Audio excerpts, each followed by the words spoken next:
breve pensamiento de reflexión, queridos hermanos, a la luz de la palabra de Dios que acabamos de escuchar y que acabamos de celebrar. En la primera lectura tomada del segundo libro de los Macabeos, se nos relata el martirio de 7 hermanos que fueron educados en la fidelidad a Dios.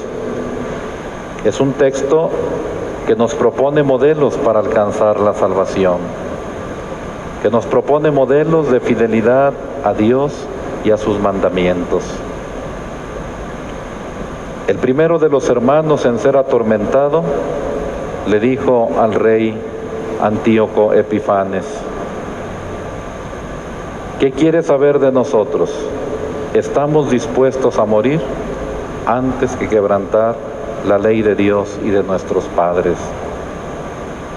El segundo de ellos le dijo: asesino, tú nos arrancas la vida presente, pero el Rey del universo nos resucitará a una vida eterna, puesto que morimos por fidelidad a las leyes de Dios.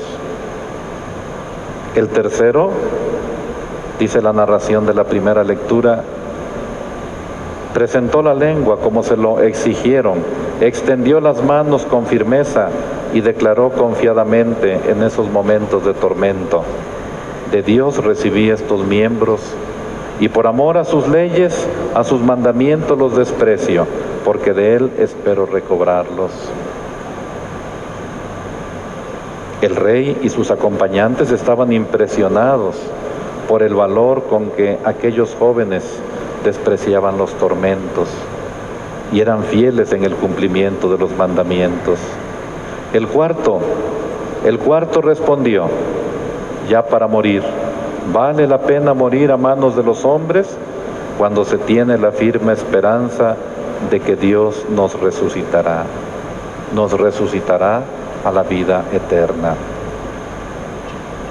Por eso decía que esta primera lectura nos narra el martirio de estos hermanos, de estos 7 hermanos junto con su madre, que fueron educados por sus padres en la fidelidad a Dios y en el cumplimiento de sus mandamientos. Son hermosos ejemplos de fidelidad, de fe para alcanzar la salvación. San Pablo, en la segunda lectura, se dirige a la comunidad de Tesalónica.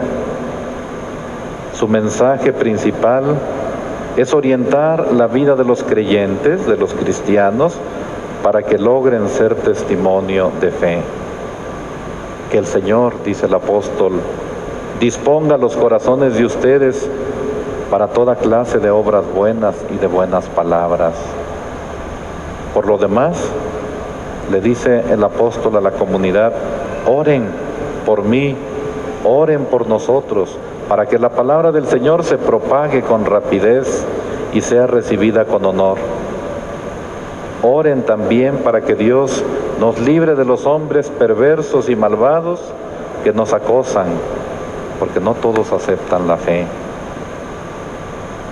Y el Señor, que es fiel, les dará a ustedes fuerza y los librará del maligno. Tengo confianza en el Señor de que ya hacen ustedes y continuarán haciendo cuanto les hemos pedido. Que el Señor, termina esta hermosa reflexión del apóstol San Pablo, que el Señor dirija su corazón para que amen a Dios y esperen pacientemente la venida de Cristo.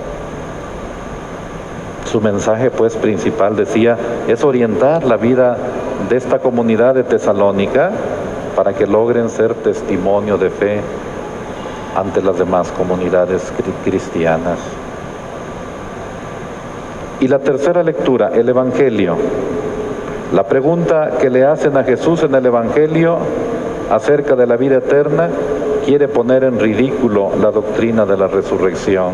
Y Jesús corrige el error de quienes lo cuestionan y les manifiesta la verdad que salva. Jesús nos habla de un Dios que da la vida. Jesús es la revelación del Padre, es el que nos manifiesta al Padre, es el que nos hace presente al Padre, es el que cumple el plan de salvación querido por el Padre. Y lo hace con su vida, con su palabra, con su predicación.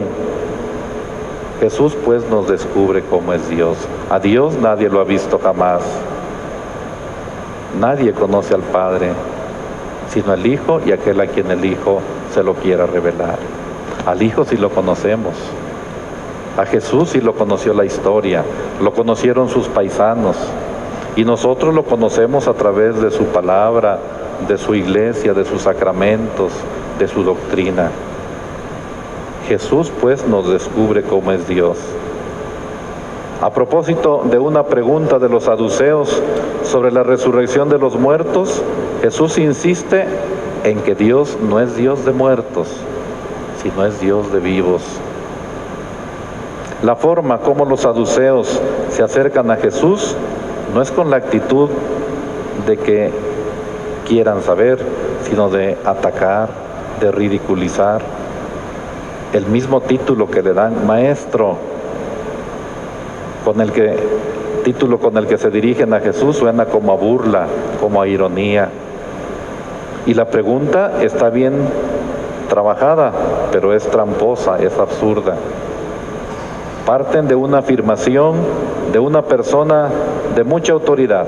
Moisés nos dejó escrito que si alguno tiene un hermano casado que muere sin haber tenido hijos, se case con la viuda para dar descendencia a su hermano.